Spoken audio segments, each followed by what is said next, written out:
오늘은 제2계명 우상에 기대어 살지 말라는 주제로 하나님의 말씀 함께 나눌까 합니다. 트레빈 막스라는 분이 쓴 우리 시대의 6가지의 우상이라는 책에 보면 현대인들이 갖고 있는 우상이 6가지라고 이야기하죠.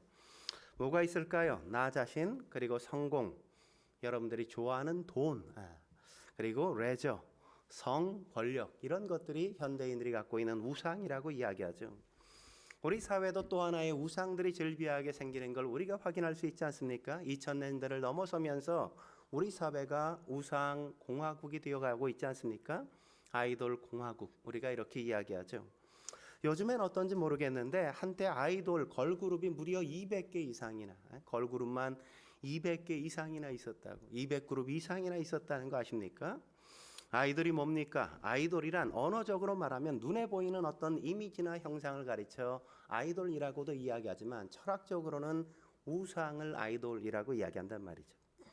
현대에 들어서면서 이미지나 형상이 중요시 되기도 했지만 오늘날 더 근접하게는 지금은 이미지가 곧 진리다 이런 생각으로 이미지 메이킹 하는 것들이 굉장히 중요한 사회가 되어버리고 말았죠. 그래서 아이돌 그룹을 보면 하나같이 다 수려한 외모에 탄탄한 몸매, 그걸 바탕으로 한 현란한 댄스를 갖추면서 그들이 사람들의 인기와 환호성을 자아내고 있지 않습니까? 여러분들이 좋아했을 1세대 아이돌, 그러면 뭐 소녀시대가 있겠죠, 그죠? 소녀시대가 쫙 나와서 막 노래를 부르면서 소원을 말해봐 막 이러면 그냥 청소년만 예전에 좋아했는데 지금은 막 아저씨들이 막 난리예요, 그죠? 요즘 대세는 누구예요? BTS잖아요, 그죠? 방탄소년단. 아미들이 그냥 전 세계에 퍼져 있고 할머니들까지 이제는 더 난리란 말이에요. 할머니들까지. 이미지가 진리인 시대, 이미지를 잘 만들어서 상품화하고 그들을 우상처럼 떠받드는 그 시대가 바로 오늘날의 시대란 말이죠. 그런 이미지가 진리인 시대에 현대 교회 역시도 그런 이미지를 상품화하기 위해 끊임없이 노력해 왔다는 걸 우리는 부인할 수가 없습니다. 특별히 교회의 건물이나 시설들을 전부 다 어떤 이미지를 좋게 하기 위해서 그렇게 꾸며가는 걸 우리가 확인할 수 있잖아요. 대형 교회들로 비롯해서 이번에 코로나가 터진 이후에 많은 교회들이 마치 영상 예배를 위한 세트장처럼 그렇게 예배당을 다 꾸미고 그냥 영상 예배로 전환해가는 그런 운동들이 많이 벌어졌단 말이죠. 사실 로마 캐톨릭에서 개혁교회가 나오게 된 계기 가운데 하나는 예배당을 거의 꾸미지 않는 것 역시 개혁이었단 말이에요. 여러분 성당에 가보십시오. 로마의 교황청을 보십시오. 거의 다 금 아닙니까? 현란한 금으로 모든 것들이 가득히 채워졌단 말이죠. 마치 세상의 가장 정상에 있는 것처럼 1%의 사람들이 있는 것처럼 그렇게 화려하고 아름다움, 세상의 모든 현란함이 그 안에 다 있잖아요. 개혁교회는 그걸 배격했다고요. 그래서 종교개혁을 하면서 예배당을 가장 꾸미지 않고 아주 단촐하게 만들었습니다. 그래서 십자가도 달지 않았어요. 뿐만 아니라 꽃꽂이 같은 것 이런 거 하지 않았다고요. 저도 아내가 자꾸 뭐라 그러고 이제 같이 있으니까 그냥 뭐 같이 하는 교회에서 하고 있으니까 하는데 사실 저는 이런 거 별로 좋아하지 않아요. 개혁교회 전통은 사실은 뭐 이렇게 꽃꽂이하고 화려하게 강단을 꾸미는 거 하잖아요. 목사도 그 어떤 성도들이 다른 시선, 다른 것의 시선을 빼앗기도록 뭐 액세서리라든지 넥타이라든지 이런 것조차도 화려하게 하는 것을 철저하게 절제하고 살았다고요. 왜요? 오직 하나님만 바라볼 수 있도록 성도들이 하나님의 말씀에 집중할 수 있도록 하기 위해서 모든 것들을 다 하나님 앞에 집중하게 만드는 것, 그게 바로 개신교회의 전통이었습니다. 우리가 이런 것들보다 더 위험스러운 게 뭐냐 하면 성경에 없는 하나님을 이미지화해서 그걸 마치 상품화시켜 버리는 현대교회의 위험성을 우리는 많이 경계해야 된단 말이죠. 그런 의미에서 이 계명은 오늘 우리가 배워야 될 가장 중요한 계명이라고 말하지 않을 수가 없습니다. 여러분 이 계명이 뭡니까? 4절에 이렇게 이야기하는 걸 우리가 확인할 수 있죠. 너를 위하여 새긴 우상을 만들지 말라. 우상을 만들지 말라 이거예요. 1계명이 하나님에 대한 계명이었다면 2계명은 뭡니까? 우상들에 대한 계명이란 말이죠. 신앙에 있어 하나님 다음으로 중요하게 우리가 경계하고 생각해야 될 아주 정신을 차리고 주의해야 될 게 뭐냐면 우상의 문제라는 걸 우리에게 가르쳐주고 있는 겁니다. 왜 그럴까요? 그 이유를 종교개혁자 존 칼빈은 이렇게 이야기하고 있죠. 존 칼빈은 이렇게 말했습니다. 우리의 마음은 우상을 만들어내는 공장과 같아서 계속해서 우리의 관심과 사랑의 대상이 되는 새로운 것을 끊임없이 만들어낸다. 인간의 마음이 뭐라고요? 우상 공장과 같다고요. 우상 공장. 하나님이 계셔야 될 그 보좌가 비어지자 거기에선 한없이 다른 하나님을 대처하는 수많은 우상들을 인간이 마음속에서 만들어내고 창조해냈다는 겁니다. 그렇게 우린 우상에 대한 이 계명을 잘 배워야 할 필요가 있단 말이죠. 그렇다면 이 계명이 우리에게 주는 교훈 뭘까요? 이 계명이 우리에게 주는 교훈 뭐겠습니까? 첫째로 하나님만을 유일하게 섬겨야 한다는 겁니다. 하나님만을 유일하게 섬겨야 한다는 겁니다. 오늘 본문은 이걸 역으로 이야기하고 있죠. 4절과 5절 같이 읽어볼까요? 4절 5절 읽겠습니다. 시작. 너를 위하여 새긴 우상을 만들지 말고 어떤 형상도 만들지 말며 그것들에게 절하지 말며 그것들을 섬기지 말라. 그 어떤 우상도 그 어떤 형상도 섬기지 말라 이렇게 이야기하죠. 여기서 섬긴다는 말은 종이 되게 하지 말라 이런 겁니다. 노예가 되지 말라 이런 의미란 말이죠. 그러므로 우상들의 노예가 되면 안 된다고 주님께서 우리에게 말씀하시는 겁니다. 왜죠?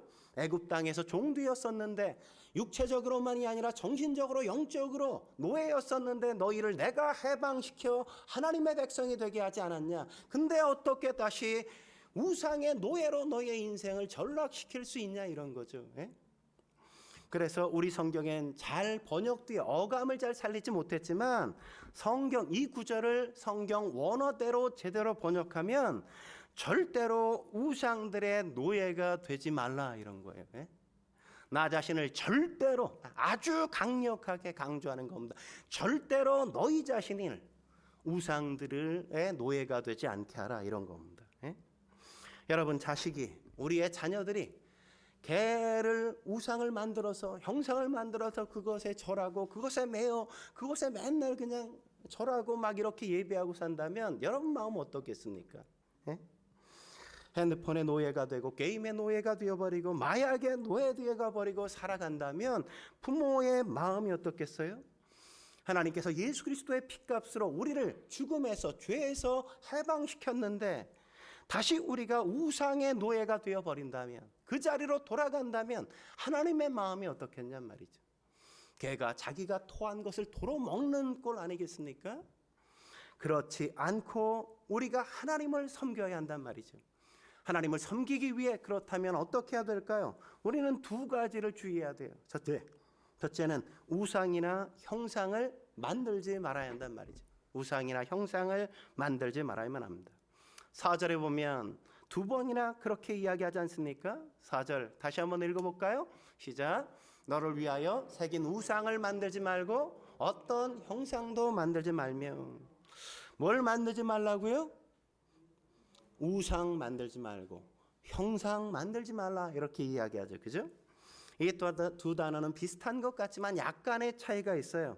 우상이란 보이지 않는 것, 형체가 없는 것을 형상화시켜 숭배의 대상으로 삼는 걸 우상이라고 이야기한다면 형상이란 보이는 것, 다시 말해 형체가 있는 것을 형상화시켜 경배의 대상으로 삼는 걸 이야기하는 겁니다. 우상이 추상적이고 관념적인 것을 착안해 만든 것이라면 형상은 자연의 산물들의 착안해서 만들어낸 어떤 섬길 대상이란 말이죠. 그래서 4절에 보면 어떤 것들의 형상을 만들지 말라고 이야기합니까? 자연 사물이니까 뭘 만들지 말라고요? 4절 같이 읽겠습니다. 시작. 또 위로 하늘에 있는 것이나 아래로 땅에 있는 것이나 땅 아래 물 속에 있는 것에 어떤 형상도 만들지 말라. 하늘에 있는 건 뭐예요? 새들, 해와 달 같은 거 이런 것들을 만들어서 숭배하지 말라 이거죠. 땅에 있는 거 뭡니까? 사람도 들짐승도 기어다니는 것도 우상으로 형상을 만들지 말라 이거죠. 그리고 물속에 있는 어패류 역시도 마찬가지라고 이야기한단 말이죠. 다시 말하면 그 어떤 것도 우상을 만들지 말고 어떤 형상도 결코 만들어서는 안 된다고 말씀하신단 말이죠. 그렇다면 우리가 궁금한 건 뭐예요? 왜 인간은 자꾸만 우상을 만들어내는가? 왜 우상을 만들까요, 사람들이? 전 두 가지 이유가 있다고 생각해요. 첫째는 기본적으로 하나님께 대한 갈망이 인간의 내면 속에 있기 때문에 그래요. 하나님의 자리, 인간의 내면 속에 있는 하나님의 자리가 있거든요. 그 자리가 비어 있으니까 하나님에 대한 갈망이 있어요. 그래서 바울은 아덴에서 알지 못하는 신의 제단을 보고는 아덴 사람들에게 뭐라 그랬습니까? 범사의 종교성이 많도다 이렇게 얘기하잖아요. 그죠? 네? 사람들은 다 종교적이라고요. 어제 김병화 집사와 이야기하는데 요새 뭐 종교인이 20%까지 줄었다고. 예전엔 40%였는데 20%로 준 게 아니라 20%가 다 아이돌이나 뭐 이런 다른 것을 숭배하게 되어진 거죠. 전통적인 종교를 떠나서 새로운 우상 앞에 자기의 삶을 드리고 있는 것일 뿐이지 그들이 종교를 떠나간 건 아니란 말이에요.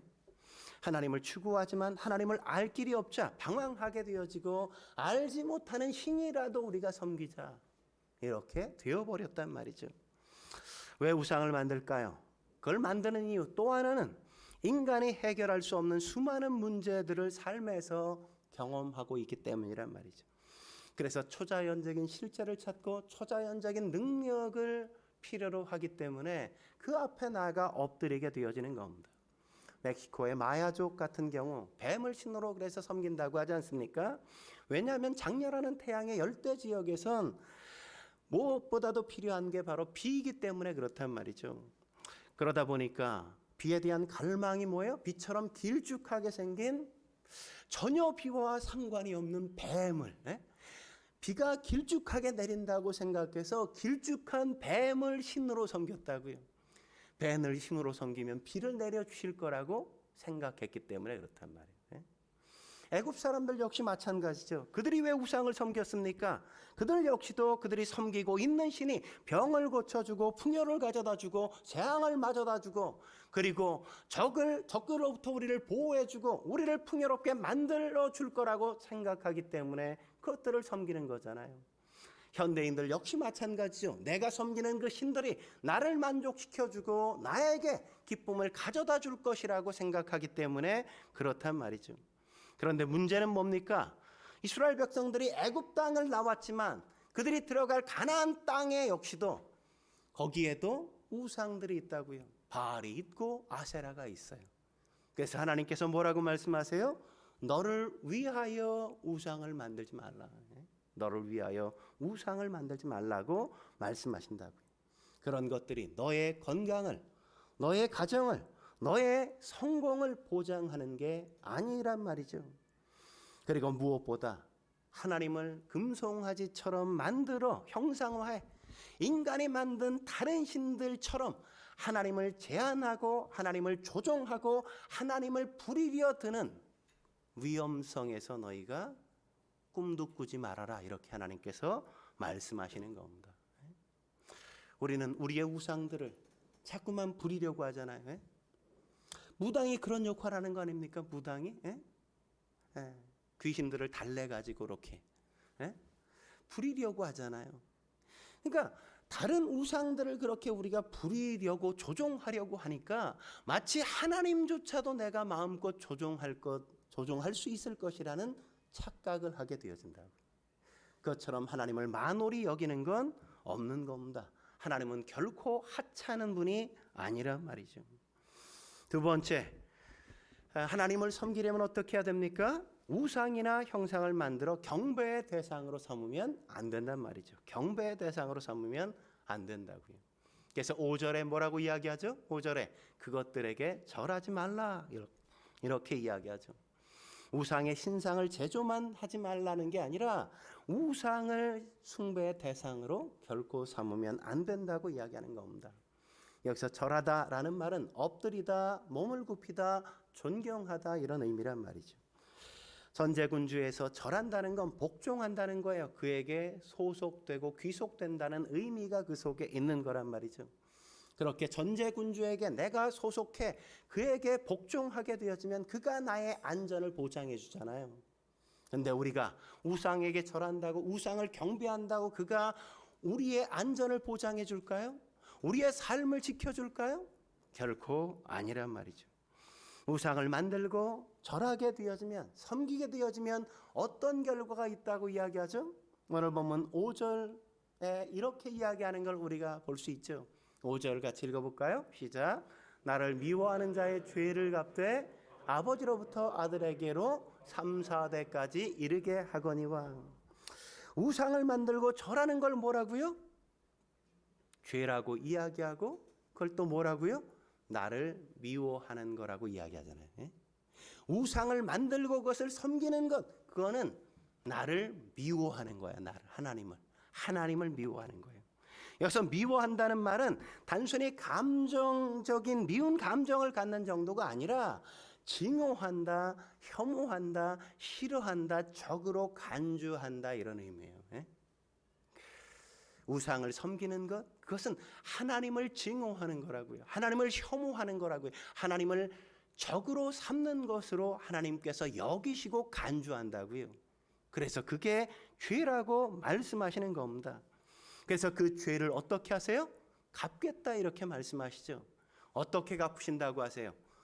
너희가 3, 4대까지 갚겠다 이렇게 얘기하죠. 근데 우리가 이 구절을 오해하는 분들이 계셨어요, 예전에. 그래서 뭐라 그랬어요? 내가 죄를 지면 우리 후손 3, 4대까지 이렇게 우리 죄가 되물림되거나 흘러가는 거 아니야? 그래서 가게 흐르는 저주 막 이런 것들이 한국 교회한테 굉장히 유행하지 않았습니까? 아버지의 죄가 내게 되물림될까요? 우리의 죄가 우리 아들에게 되물림될까요? 성경은 그렇게 이야기하지 않는다고요. 그건 샤머니즘이에요. 한국 정서가 그런 딱 마음이에요. 그래야 뭐 할 수 있어요? 내가 이렇게 된 건 부모님 탓이야, 이렇게 조상 탓이야, 이렇게 할 수 있으니까 나 자신을 방어하기 위해 그걸 조상에게 탓하고 부모의 탓으로 돌리려는 이런 정서가 우리 안에 있기 때문에 그런 거예요. 성경은 뭐라고 말씀하죠? 성경은 신명기 24장 16절엔 이렇게 이야기하죠. 같이 읽어볼까요? 시작. 아버지는 그 자식들로 말미암아 죽임을 당하지 않을 것이요 자식들은 그 아버지로 말미암아 죽임을 당하지 않을 것이니 각 사람은 자기의 죄로 말미암아 죽임을 당할 것이니라. 하나님은 각 사람은 자기 죄로 말미암아 죽임을 당할 것이라고 말씀하셨죠. 부모의 죄나 잘못 때문에 내가 죽을 수 있어요? 그런 일은 있을 수 없단 말이죠. 그렇다면 이 5절이 말씀하는 의미는 뭘까요? 왜 이 말씀을 하신 겁니까? 이 말씀은 죄의 파괴적인 영향력이 얼마나 큰 건지를 우리에게 상기시켜 주기 위한 거란 말이죠. 보통 한 가정은 3, 4대가 같이 살지 않습니까? 저만 해도 그렇잖아요. 제 아버지가 수원에 살고 계시고 내가 살고 있고 진선이가 살고 있고 우리 재영이, 무영이. 그러니까 몇 대예요? 4대죠, 4대. 이렇게 4대가 같이 살아요. 근데 할아버지가 뭔가를 잘못해. 그러면 저도 영향받고 아들도 영향받고 손주들까지 영향을 받을 수밖에 없단 말이에요. 할아버지가 그 시대는 사실은 함께 살았잖아요. 지금은 따로따로 살지만 대가족으로 함께 살았어. 근데 할아버지가 맨날 술에 취해가지고 알코올 중독자야. 그러면 아버지도 그러고 아들도 그렇고 손주까지 그럴 가능성이 크단 말이죠.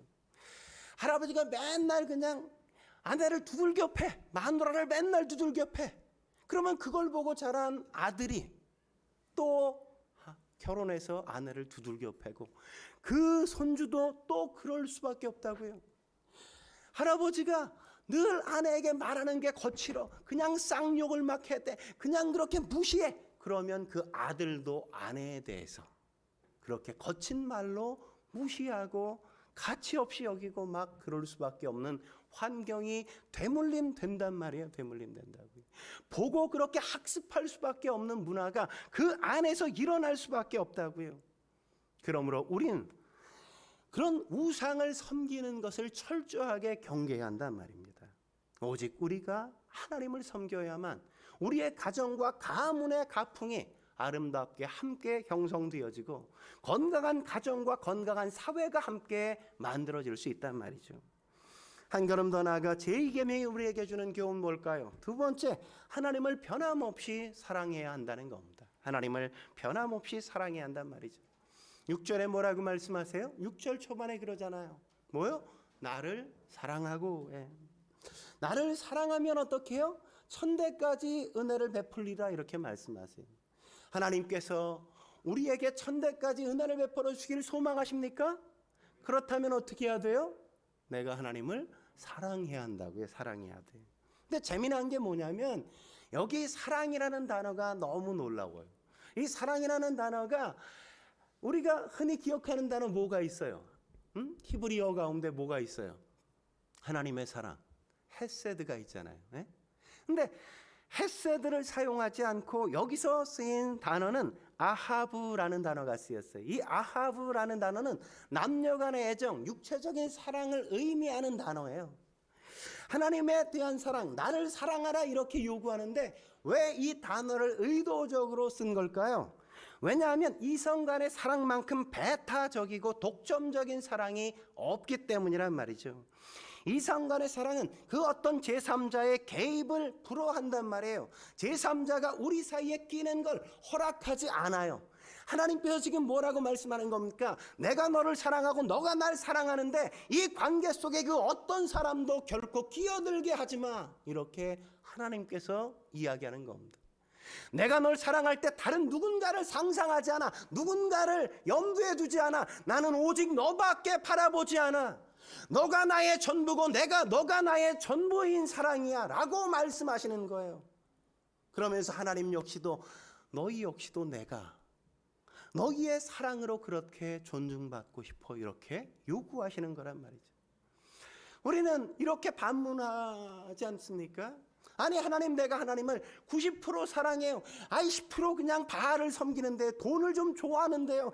째째하게 10% 가지고 뭘 그래요? 이렇게 누군가 이야기할 수 있어요. 근데 여러분 부부 사이에 그럴 수 있습니까? 남편이 나랑 9번 자고 딴 여자랑 1번 자는 걸 괜찮아요? 9번이나 나랑 자는데 뭐 1번 정도야. 이렇게 이야기할 수 있습니까? 없다고요. 그건 사랑이 아니죠. 사랑은 전부이거나 전무이거나 한 겁니다. 전부이거나 전무인 거란 말이죠. 사랑은 그렇게 독점적이고 배타적이란 말이죠. 그런 사랑을 하나님은 우리에게 고백하시는 겁니다. 그리고 그런 사랑을 동시에 우리에게 요구하고 계신 거란 말이죠. 난 너밖에 없어. 너에게도 나밖에 없는 거 맞지? 이렇게. 지금 하나님께서 묻는 거예요. 옆 사람에게 물어볼까요? 당신 나밖에 없지? 이렇게 한번 물어보세요. 못 묻는 건 좀 위험한 겁니까?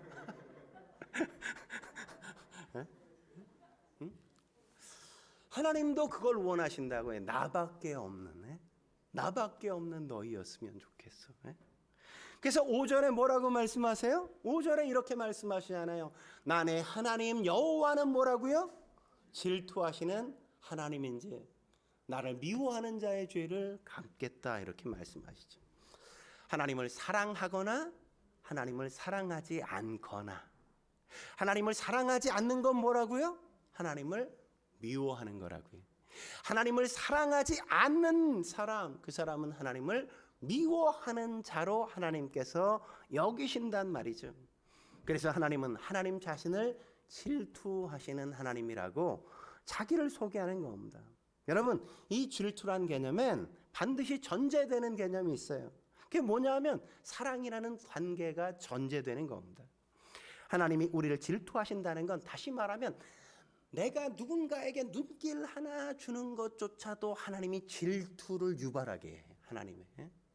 제가 연애할 때 집사람이 괜히 내가 여기서 막 회의하고 있는데 저쪽 방에서 교사 모임 하는데 다른 교사와 막 웃으면서 대화해. 제 마음에 괜히 기분이 막 나쁘더라고요. 예? 예?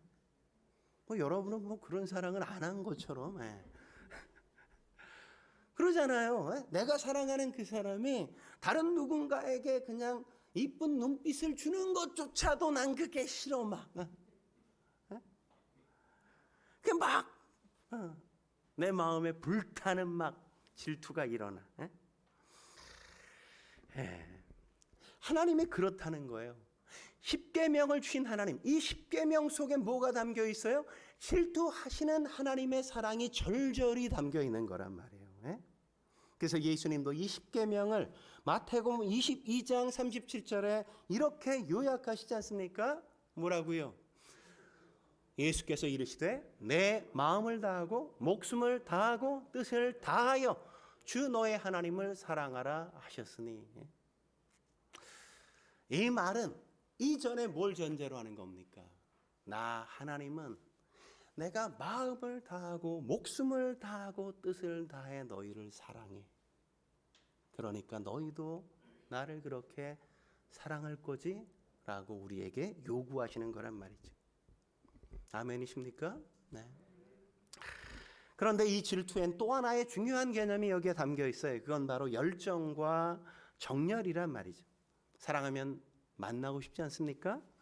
그래서 사랑하는 사람을 보기 위해 새벽 4시에 그냥 출근시켜주기 위해 그냥 그녀의 집 앞에 딱 차를 가져가서 대기를 하잖아요. 제가 아는 어떤 형제가 자매가 이 분당에서 그 광화문으로 출근하는데 출근을 아침마다 새벽 6시에 집 앞에 딱 대기하고 있는 거예요. 하루의 일과를 자매를 출근 딱 광화문에 출근시켜주고 딱 하루를 시작해. 그게 어떤 4시가 아니라 3시여도 상관이 없어. 내가 사랑하는 사람을 위한 거라면, 그녀가 필요하다면, 내가 그와 함께 할 수만 있다면 내가 뭐든지 다 할 수 있어. 어떤 시간에도 어떤 거리에도 불구하고 나는 그녀 앞에 갈 수 있어요. 아내가 그냥 동해에 해 뜨는 거 보고 싶다 그러면 그냥 거기까지 달려갈 수 있었잖아요. 그 열정, 그 열심, 사랑이 그 열정을 불러일으킨다고요. 내가 그렇게 열심히 해내야 되겠다 이래서 열정이 생깁니까? 아니요. 사랑하면 열정이 생기면 열심을 낼 수밖에 없단 말이에요. 그게 바로 사랑의 속성이란 말이죠. 그게 하나님의 마음이라는 겁니다. 하나님께서 우리를 그렇게 열렬하게 사랑하시기 때문에 하나님은 우리를 위해서 못할 게 없다 이렇게 말씀하신단 말이죠. 그게 바로 이 계명의 고백이란 말이에요. 나는 너희를 열정적으로 사랑해. 난 너희를 위해 못할 게 없어. 이렇게 고백하시는 거예요. 여러분, 스바냐 3장 17절에 그렇게 하나님의 마음을 우리에게 보여주시잖아요. 같이 읽어볼까요? 17절 같이 읽겠습니다. 시작. 그가 너로 말미암아 기쁨을 이기지 못하시며 너를 잠잠히 사랑하시며 너로 말미암아 즐거이 부르며 기뻐하리라 하리라. 너로 말미암아 기쁨을 이기지 못해.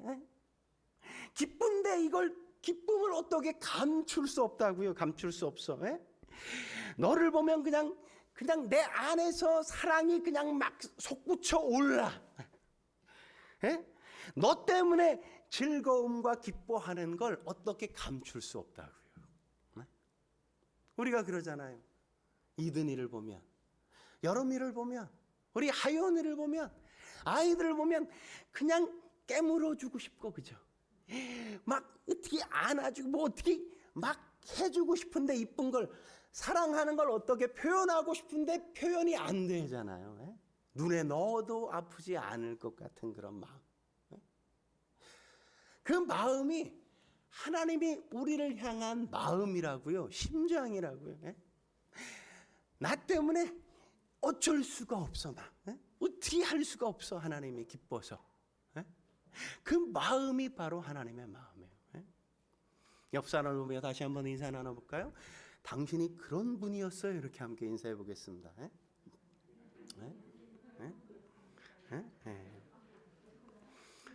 그래서 로마서 5장 8절에 뭐라고 말합니까? 5장 8절에 이렇게 주님께서 말씀하시잖아요. 같이 읽어볼까요? 시작. 우리가 아직 죄인 되었을 때 그리스도께서 우리를 위하여 죽으심으로 하나님께서 우리에 대한 자기의 사랑을 확증하셨느니라. 우리가 죄를 짓는 것, 그럼에도 불구하고 죄인 되었는데도 죄 속에 빠져 살고 있음에도 불구하고 우리에 대한 사랑을 포기할 수 없고 내버려 둘 수가 없어서 하나님이 어떻게 하셨어요? 당신의 아들을 십자가에 못 박아 죽게 만드심으로 이 계명의 이 사랑이 진실이라는 사실을 여기서 확증시켜 주셨다고요. 저 십자가에서 내 사랑을 알지, 내 사랑은 이런 거야 라고 보여주셨다고요. 네? 그래서 로마서 8장 32절에 뭐라고 이야기합니까? 다시 한번 읽어볼까요? 시작. 자기 아들을 아끼지 아니하시고 우리 모든 사람을 위하여 내어주시니가 어찌 그 아들과 함께 모든 것을 우리에게 주시지 아니하겠느냐. 우리를 위해 가장 소중한 그 아들을 하나님이 주셨다면, 우리에게 필요한 거라면, 우리를 위한 거라면 모든 너희를 위해 더하여 주지 않겠냐 이거죠. 그게 하나님의 마음이에요. 그게 하나님의 심장이라고요. 여러분도 그러잖아요. 손주가 뭐 사달라 그러면 안 돼, 이렇게 됩니까? 아들이, 딸이 뭐 해달라 그러면 내가 굶는 한이 있어도, 내가 못 먹는 한이 있어도 내가 어떻게라도 해주고 싶잖아요. 그게 하나님의 마음이에요. 근데 그럼에도 불구하고 하나님이 우리에게 주시지 않는 이유는 뭘까요? 여러분이 자녀가 달라는데 주지 않을 때는 어떤 때예요? 그게 정말 자녀를 위한 게 아닐 때, 칼 가지고 놀고 싶다 그럴 때, 불 가지고 놀고 싶다 그럴 때, 걔가 지금 그걸 감당이 안 될 때에는 그걸 줄 수가 없다고요. 그게 그를 세우는 게 아니라 그의 인생을 파멸로 몰아갈 수 있을 때, 그때는 그걸 주는 건 그를 파괴시키는 거니까 할 수가 없는 거죠. 여러분, 우리가 아침마다 묵상하고 있는 사무엘상 여러분 계속 묵상하고 있습니까? 새벽 예배 드리고 계십니까? 거기에 보면 사무엘상 2장 30절에 그런 말씀이 있잖아요. 같이 읽어볼까요? 시작. 나를 존중히 여기는 자를 내가 존중히 여기고 나를 멸시하는 자를 내가 경멸하리라. 나를 존중히 여기는 자, 나를 존중히 여긴다는 건 뭐예요? 하나님이 계신다는 걸 아는 정도가 아니라 하나님을 하나님답게, 하나님이 요구하시는 대로 하나님 되게 존중하고 있는, 그걸 존중한다고 말하는 거예요. 네? 그렇게 존중하는 자를 나도 내가 너에 대해서 약속한 그 모든 것대로 내가 해줄 거야 라고 말씀하시는 거고, 나를 경멸하는 자는 나는 너를 경멸할 거야 라고 말씀하신단 말이죠. 그런 모습을 어디서 확인합니까? 엘리 제사장의 아들들의 모습, 가문에서 우리가 확인할 수 있지 않습니까? 여러분, 엘리 제사장이 실패한 게 뭡니까? 안타까운 게 뭐예요? 불행한 게 뭡니까? 아버지 엘리 제사장이 하나님보다 아들을 더 소중하게 여겼단 말이죠.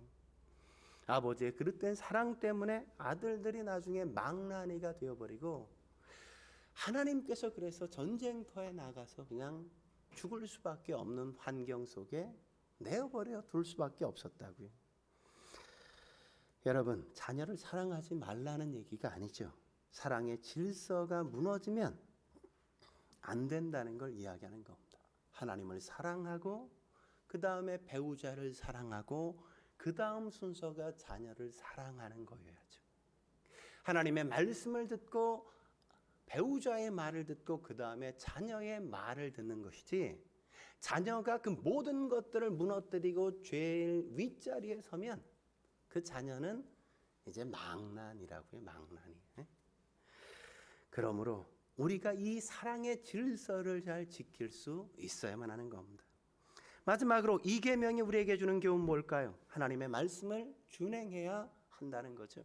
하나님의 말씀을 준행해야 한다는 겁니다. 6절에 뭐라고 말씀하죠? 같이 읽어보죠. 시작. 나를 사랑하고 내 계명을 지키는 자에게 천대까지 은혜를 베푸시리라. 여러분, 하나님을 사랑하면 그냥 말씀을 지킬 수밖에 없잖아요. 예? 사도 요한도 요한 1서 5장 3절에 이렇게 말하지 않습니까? 같이 읽어보죠. 시작. 하나님을 사랑하는 것은 이것이니 우리가 그의 계명을 지키는 것이라. 그의 계명은 무거운 것이 아니로다. 하나님을 사랑하는 게 뭐라고요? 하나님의 계명을 지키는 거라고요. 여러분, 남편이 나를 사랑하는 거, 아내가 나를 사랑하는 걸 뭐로 알 수 있어요? 내가 부탁하는 걸 얼마나 잘 편안하게 들어주느냐를 보면 알죠. 예? 내 부탁을 잘 들어주는 걸 보면 남편이 날 사랑하는 걸 알아요. 남편도 사랑하면 아내가 내게 뭘 요구하는 게 그렇게 부담스럽지 않다고요. 뭐든 요구해도 그냥 내가 그 아내가 기뻐하는 거라면 뭐든지 다 해주고 싶은 마음 때문에 그냥 그게 부담스럽지 않게 해줄 수밖에 없는 환경이 되어진단 말이죠. 그게 바로 사랑의 순리인 겁니다. 그렇게 하나님을 사랑하기에 계명을 지키게 되어지면 어떤 일이 벌어진다고요? 하나님께서 천대까지 은혜를 베풀어 주신다고요. 여기서 천대라는 말은 성경에 딱 5번밖에 나오지 않았습니다. 오늘 본문까지 포함해서. 여러분, 1대를 우리가 30년이라고 하면 천대는 몇 년? 3만 년 동안이나. 여기서 꼭 말하는 게 수사학적인 숫자로 3만 년 동안을 이야기하는 게 아니라 내가 너희의 자녀 대대손손으로 영원히 복을 누리게 하겠다. 은혜를 누리게 하겠다고 말씀하시는 거죠. 이게 바로 하나님의 마음이라고요. 하나님의 마음은 내가 너희에게 은혜를 마음껏 베풀어 주고 싶어. 이게 하나님의 마음이에요. 내가 너희에게 마음껏 은혜를 베풀어 주고 싶은데 너희가 이 계명 정도는 지켜줄 수 있지? 이렇게 말씀하시는 겁니다. 말씀을 지키는 게 하나님과 동행하는 삶이란 말이죠. 하나님의 통치를 받는 길이란 말이죠. 하나님의 주권 속에서 살아가는 인생을 만드는 겁니다. 하나님이 만든 세상 속에 그 모든 것들을 누리는 삶은 하나님 안에 온전히 거할 때, 하나님의 말씀을 지킬 때 가능하단 말이죠. 여러분, 하나님을 사랑하십니까? 그렇다면 하나님의 말씀을 지키셔야만 합니다.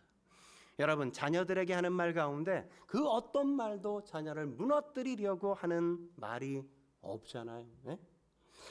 야단을 치는 것도, 매를 드는 것도, 아프게 하거나 상처를 주거나 힘들게 하거나 너 한번 당해봐 하는 마음에서 하는 게 있습니까? 부모가? 그런 건 없다고요. 예?